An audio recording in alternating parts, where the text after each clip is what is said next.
Hello, I'd like to talk to you about a text by uh, Georges Bataille about Nietzsche, and in particular, the concept of reading Nietzsche from the inside or from within, depending on your translation. And this is in the context of my live blogging, of my reading of an essay by Matthew Sharp entitled On the Misery of Left Nietzscheanism, which is a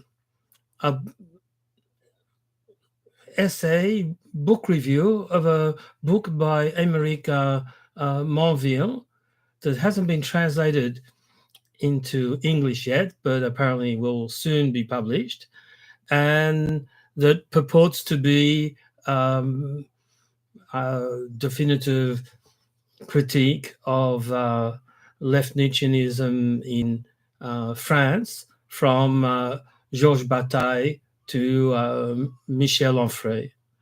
And because there's a lot of fairly free interpretation of and even translation of some of the texts that are being quoted by Matthew Sharp, I thought I would try and get clear on a few texts that are not yet translated. So I'm beginning today with a text by Bataille, which is called, somewhat confusingly, Nietzsche, and then underneath, the theology and the madness of William Blake. And we see under that the word critique, because that's the reference to the review where Bataille's article was first published in March 1949. So it's a relatively old text, not as old as his earliest texts are on Nietzsche, trying to free them from the grip of Nazi and fascist readings, but it's an old text. Has a double title because Critique is a monthly review that is still going, that publishes book reviews by, well, in the past it was people who were either famous or up and coming in the theory world in France.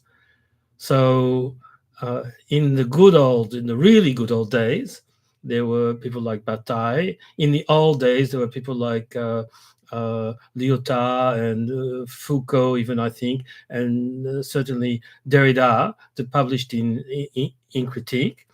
So it's a intellectually demanding philosophical, literary set of essays and reviews.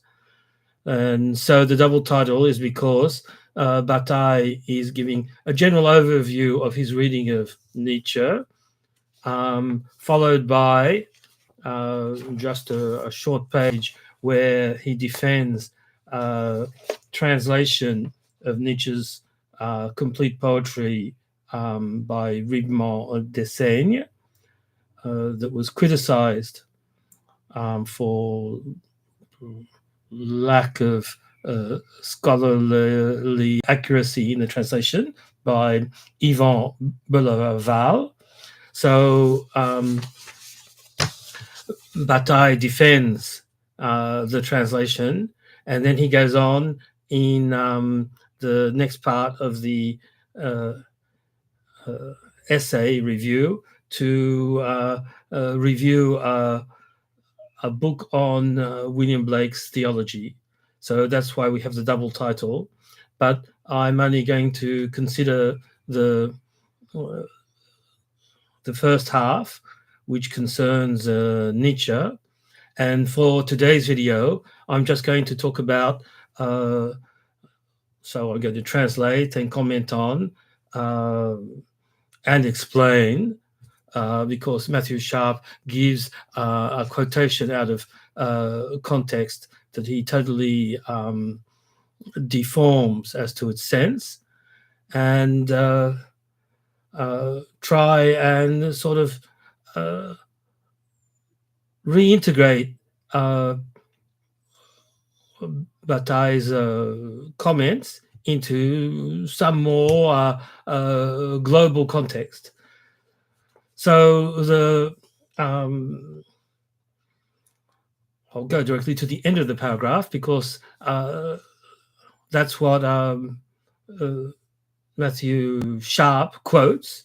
He quotes the end of the first paragraph, and the whole first paragraph is devoted to Nietzsche, and he runs it on with a sort of longer quote with some omissions, sort of a gaping hole, from the second paragraph, which is devoted to explaining the same concept of understanding from within, where Bataille explains his idea of understanding Christianity to within. So the first paragraph is on Nietzsche and understanding from within. The second paragraph, I'll do a second video, is devoted to Christianity and understanding from within, to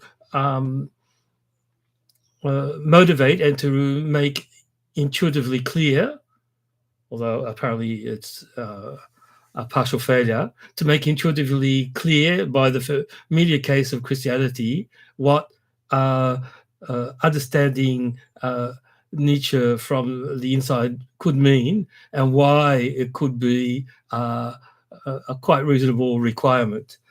So first, in modern terms, understanding from within, you could call that an immanent reading. There's an immanent reading is not necessarily an immanent critique, unless you're understanding critique in a sort of wider sense, where it's not necessarily sort of refuting, but it can be sort of creatively responding to. And another modern or contemporary category could be the notion of transcendental empiricism. So you're considering a text from the sorts of experiences, not personal, psychological experiences, but from experiences seen from the point of view of some sort of, to use jargony words, transcendental constitution of their possibility. But since we're in a post-Nietzschean context, but transcendental constitution that is itself historical and pluralist, so leaving open other possibilities as realistic, acceptable readings from within, or understanding from within. So that's my general point of view, that transcendental empiricism, okay, reading from the and understanding from the inside has nothing to do with taking on faith, converting to something to be able to understand it, to having to believe something to correctly understand it. There's nothing to do with that at all, and it's at least in some form, even if it's not in the full poetic, creative sense that Bataille is aiming at, in some form, it's a quite common practice today. I'll just read this last sentence. which was mistranslated in Matthew Sharp's article.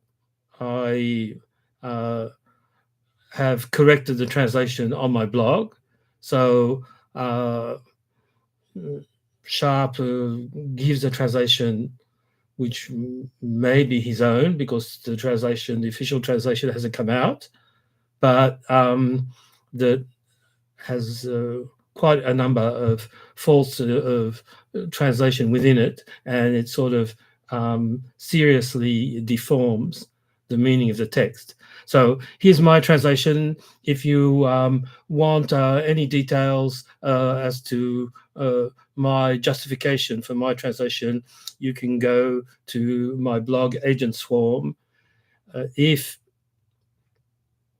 you want to compare with Matthew Sharp's translation, it's on his article, his essay article, Prophetic Review, is in an online journal called The Monthly Review. And as I said, it's called On the Misery of Left Nietzscheanism, or philosophy as an irrationalist ideology.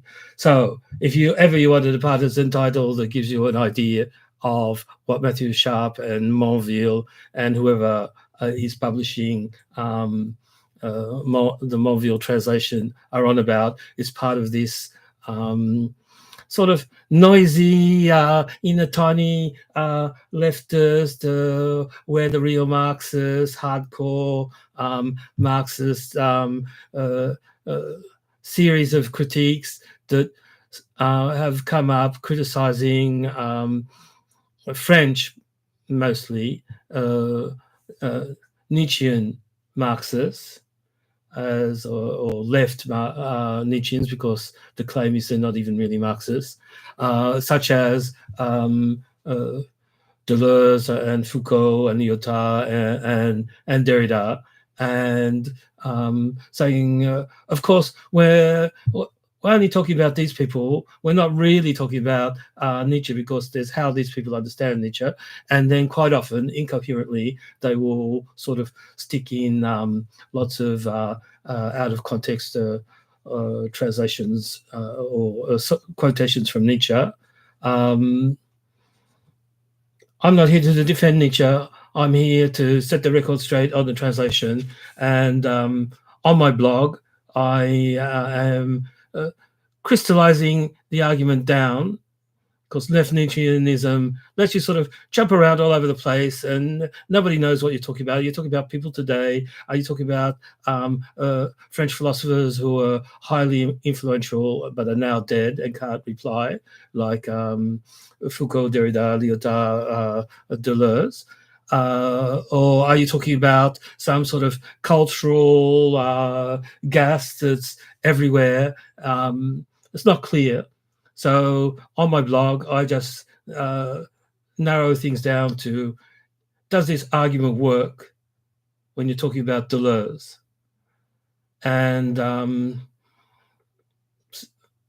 I think you can guess from the way I'm talking, my answer is no. That most of these arguments, when they're getting out of their insinuating guilt by association or whatever other argument of fuzziness that they're using to create an impression of plausibility, that they just don't work. So this is a tiny little piece of the puzzle where I'm translating from Georges Bataille. So the quote is, to speak of Nietzsche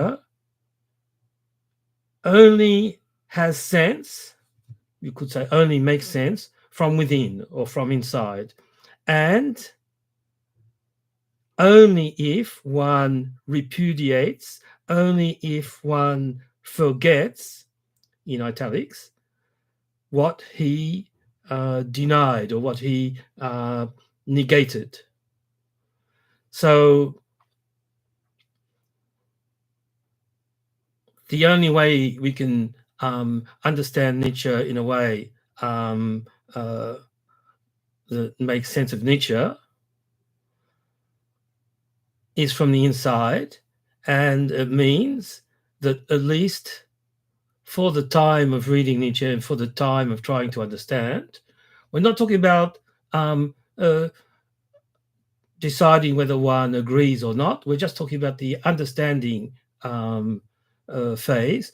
We have to suspend, effectuate an epoche, if you want. We have to suspend the preconceptions, the criteria that are imposed on Nietzsche from the outside. So we're going to get an idea now in reading the paragraph where that conclusion, because it's the conclusion of a whole paragraph, and it's the conclusion of a whole long, many years reading of Nietzsche by Bataille, but we do have a textual preceding text before we get to that conclusion. So Bataille starts, I am always astonished, if one speaks of Nietzsche, to see him, in some sense, cited or summoned to the tribunal that he recused or that he rejected. Recusing a tribunal or a judge or a jury is a legal term that means that one rejects the competence or the capacity of the tribunal to judge fairly and objectively without imposing outside interests on the proper functioning of the tribunal. So here we're getting an idea of what Bataille is going to mean by reading from the inside rather than from the outside. The outside is not just any outside, people who disagree. The outside is a tribunal, a system of judgment, to quote Artaud, the judgment of God, in the sense of this transcendent, supposedly objective judgment or system of judgment that would judge a party, the accused, in terms of a set of criteria that are not his own, but are not even those of justice itself, but of some outside partisanship or bias. So that's what Nietzsche was recusing or rejecting or disqualifying.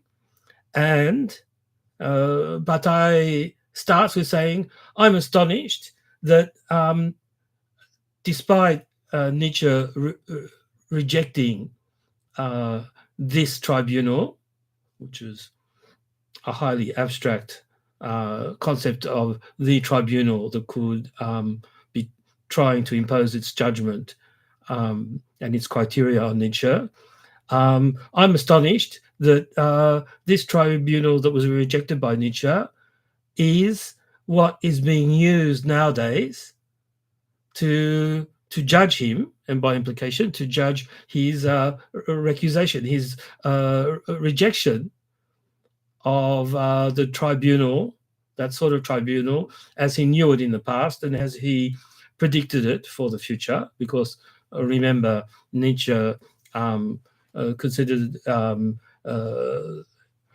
his philosophical thought to be untimely. Okay, that's the first sentence.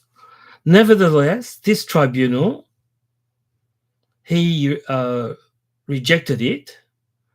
So that's nice French style where you can begin, this is elegant, this is Bataille, this is a dense and powerfully thought and powerfully written text. So he's using all the resources of the French language to highlight some ideas in ways that by foregrounding them in the text, in the very structure of the sentences, that might be a little more difficult to get across in English. So one of these techniques is to begin the sentence with the direct object of the verb, in this case, rejected or recused, and then to begin the sentence in the form of subject, subject to verb, and the object is in the form of a pronoun that refers back to the object to begin. So that way you can highlight, as Bataille is doing, the problem of this tribunal. So he says, nevertheless, this tribunal, he rejected it. So I will say, Nietzsche, rejected this tribunal with shaking force. So with a force that shakes things up. So une force bousculante, that could be just sort of shaking, or could be shaking so much that it falls to the ground, as Nietzsche may have tried to shake and topple statues.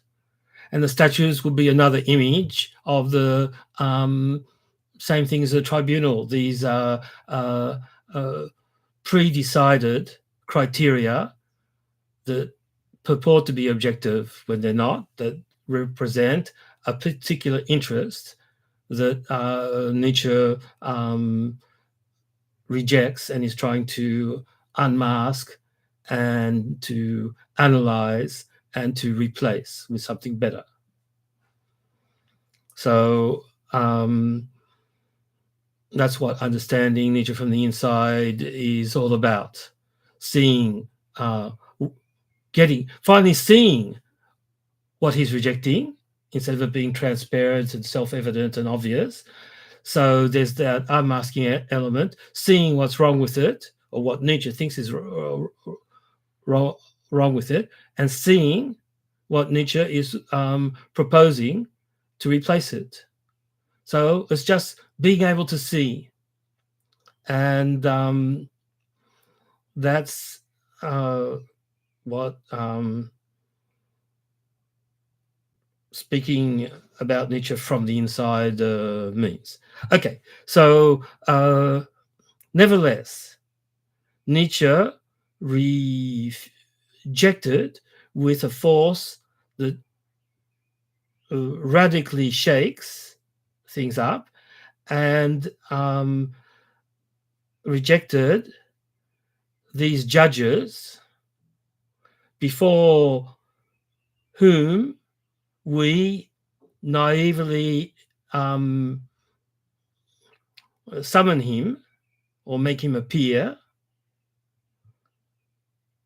So I'm sorry, I'll begin that again. Nevertheless, Nietzsche refuses with a force of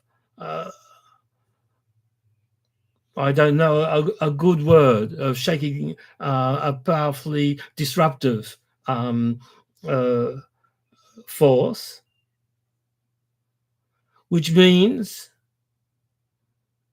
if you want, that Nietzsche wants to shake up and break up paradigms. If we're talking about paradigms in the epistemological sense, that have an epistemological tribunal attached to them, the tribunal is only going to stick within the paradigm and produce commensurable judgments, however much they may try to evolve. They're not going to be able to create a new paradigm, and that's what Nietzsche is aiming at. So he rejected with a force powerful enough to shake things up this tribunal, and these judges before whom we one naively makes him appear, or summon, before whom one naively summons him, these judges have never replied or responded to the questions of the accused. So it's a highly asymmetric situation. The judges are there, and one, the ordinary one, in almost a Heideggerian sense of the sort of the one of the big other that we belong to most of the time. So even we are capable of falling into that one that, unless we watch out and do whatever we can to read from the inside, one makes Nietzsche appear before judges, transcendent judges, because it's asymmetric. They ask accusatory questions of Nietzsche, and they never respond to his questions. The difference is their questions are just going to reinforce the paradigm, and Nietzsche's questions are going to try to shake them up and get them to see outside the paradigm that they embody. It is difficult, in truth, to give Nietzsche a place in the world. So probably we could say there's the familiar ideas. Nietzsche, a philosopher, is he a poet? Even people raise the question, is Nietzsche radically anti-Christian, or does he represent a force for getting back to what Christianity really is in the essence of its experiences? So there are all these inquiries to determine the place of Nietzsche in the world. But given that it's a place and the world, it's the world of the tribunal, the world that the tribunal represents and enforces, where everybody and everything must have their correct, determinate place. Ce qu'il veut, cette place, he wants this place, the place that he wants to be assigned to, the place that he thinks he deserves in some sense. He wants this place to be without measure. So he wants an incommensurable place. He wants a place outside the paradigm, which is the enforced commensurability of opinions and of research, and so of action. He wants this place to be without measure. Otherwise, once the reduction has been experienced, éprouvé is experienced and also suffered through, once the reduction has been gone through, we'll say, and the tribute of admiration has been paid, one has to stand on their feet again in the morning, silently. The idols that were pushed over in the drunkenness of the night. So there's this idea that there could be a drunkenness, an intellectual intoxication that makes one toy during the night with toppling, criticizing, transgressing idols and values. But this transgression is under the implicit acceptance that after the sort of carnival of the night, that the day, the really serious stuff, will be setting the idols back, and so the tribunal, the judges even, and their criteria, setting the idols back on their feet, leaving them standing again.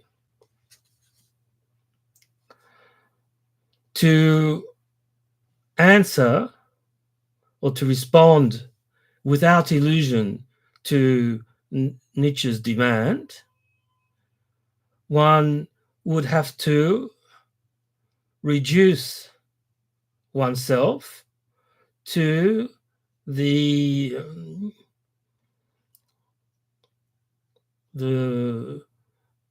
denudation, the nakedness, the bareness that he describes. So we're getting this reduction back again. We can reduce things. We can go around reducing things. It's just for fun. And please don't take it seriously. And we'll put everything back in its place.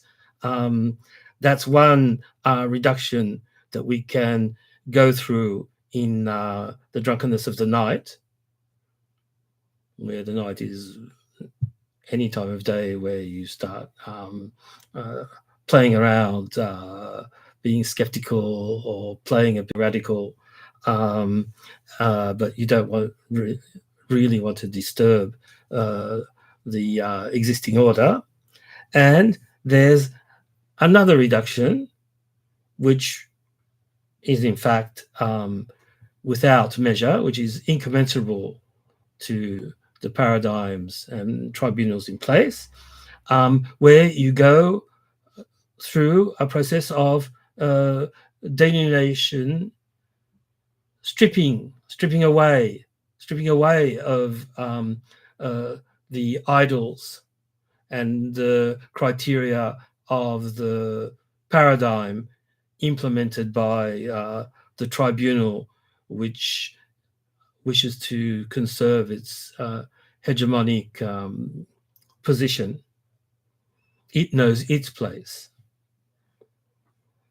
It's the abandon, the most complete abandonment in a world where there is neither God nor fatherland nor redemptive justice. In fact, it's the plural covers all three, where there is no redemptive or salvific or helping God or fatherland or justice, and where the help of men enslaves. So when we try to help somebody, think of the whole psychiatric and social work industry, and then the internalized self-help industry, in terms of the help of men, so human, all too human help that restores the chains of slavery, where you submit to the tribunal and you say, yes, yes, of course.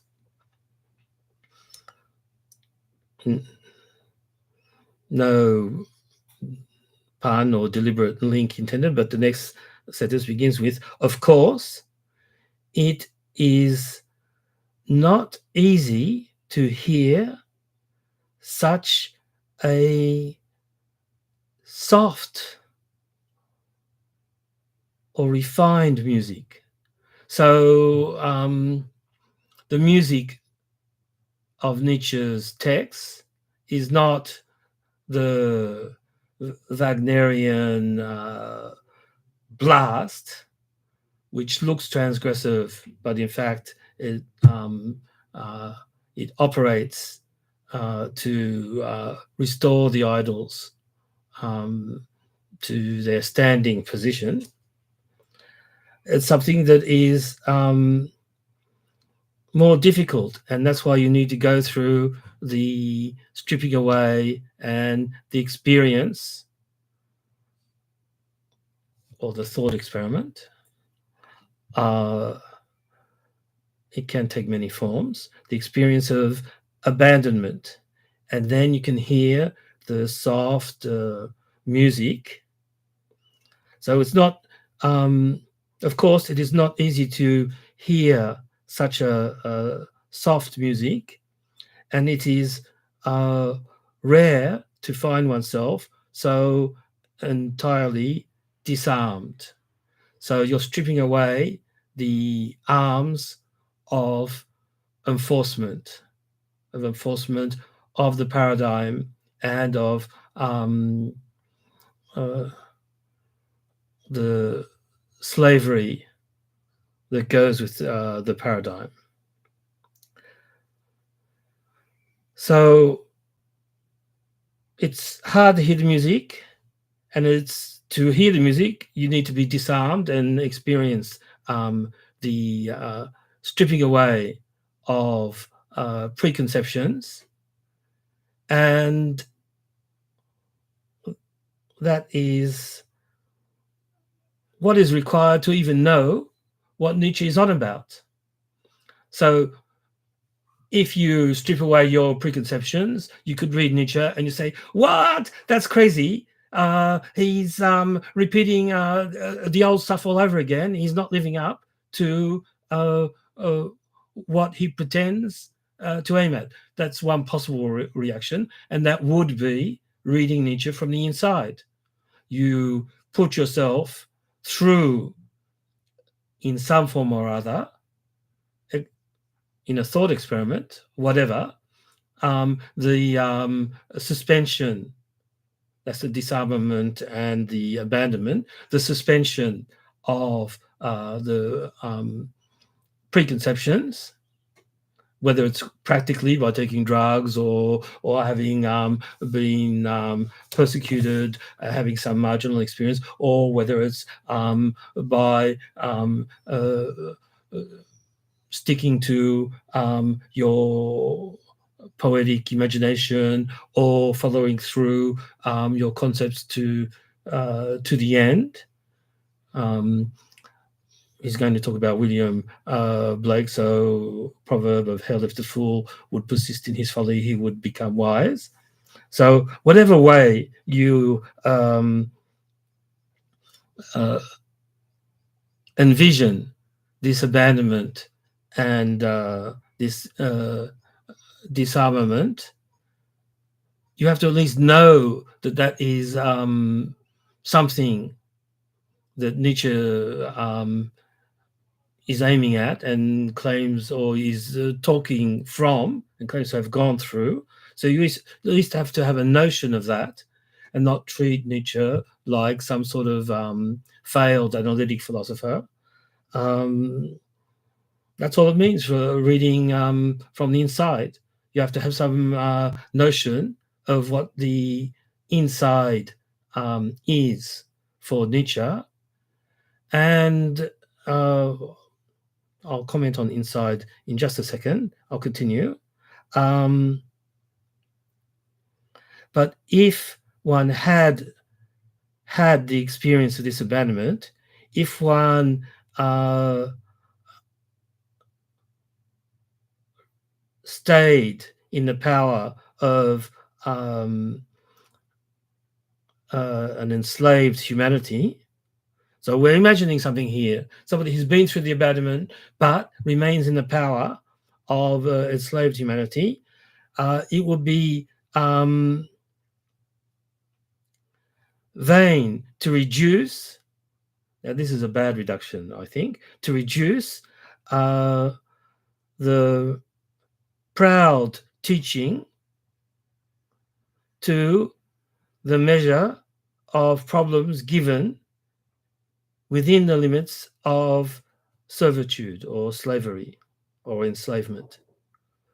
So he's imagining an intermediary case which is like the people who go through the toppling of statues in the drunkenness of the night and then put them on their feet again, stand them up in the morning. Imagine if you go through in some form this abandonment, and nonetheless one remains within the power of enslaved humanity, all would have been in vain. You will be reducing such a proud teaching to the measure. Once again, we're coming back into the measure, the paradigm. We have a sort of a flash, an episode of experience of something incommensurable, and we bring it back, or find ourselves brought back into the confines, the limits of enslavement. So it would have been in vain. And so that's reduction. Instead of reducing your preconceptions, you reduce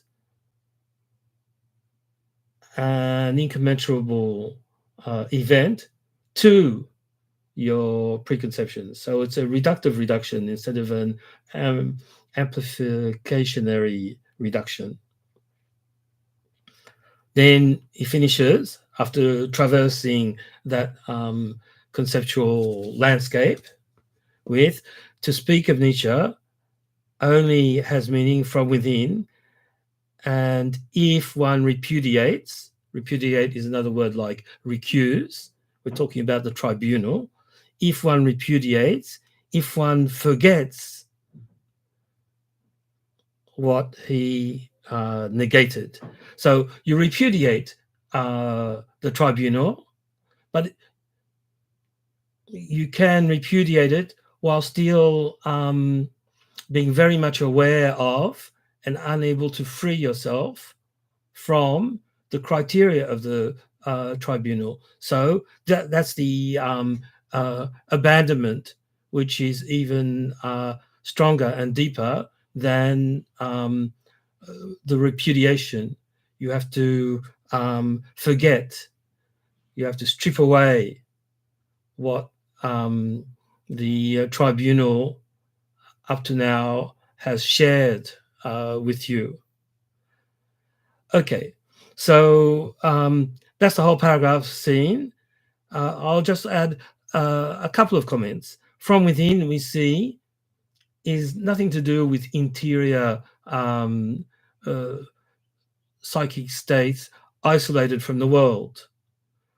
Nietzsche wants his place to be in a world, but his place to be without measure. So it's not measured to his ego or to his individual psyche. Inside means immanent, no transcendent criteria, eternal values, dead, rigid, statuified categories. And that's one meaning to inside. The other meaning to inside is usually in Bataille, as in Deleuze and Guattari, as in Lyotard before his linguistic rethinking of his thought, as in Kosowski. Inside means the perspective, if that's the right word, because it's something lived as well, but the perspective of intensity. So that's the cry from the heart of Anti-Oedipus. Everything is to be interpreted or read in terms of intensity, and intensity is not literally inside in the reductive sense. It's both inside and outside at the same time. It's extimate, if you want to use a Lacanian term. So that's how I managed to make sense of the sentence that Matthew Sharp seems to find so damning in Nietzsche, and seems to think means do we have to somehow agree with Nietzsche, but agreeing is just applying your own tribunal. So there's something sort of prior to knowing whether you agree or not, and that's this shared abandonment.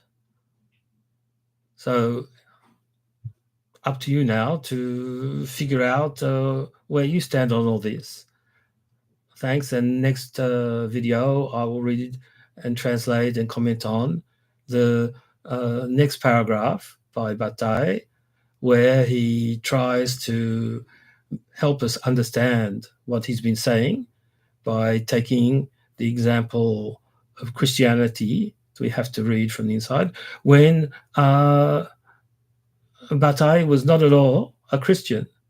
So we can see from the way the ideas pass through the text that it's not a question of belief or agreement or enthusiastic identification with Nietzsche or whatever. So see you in the next video.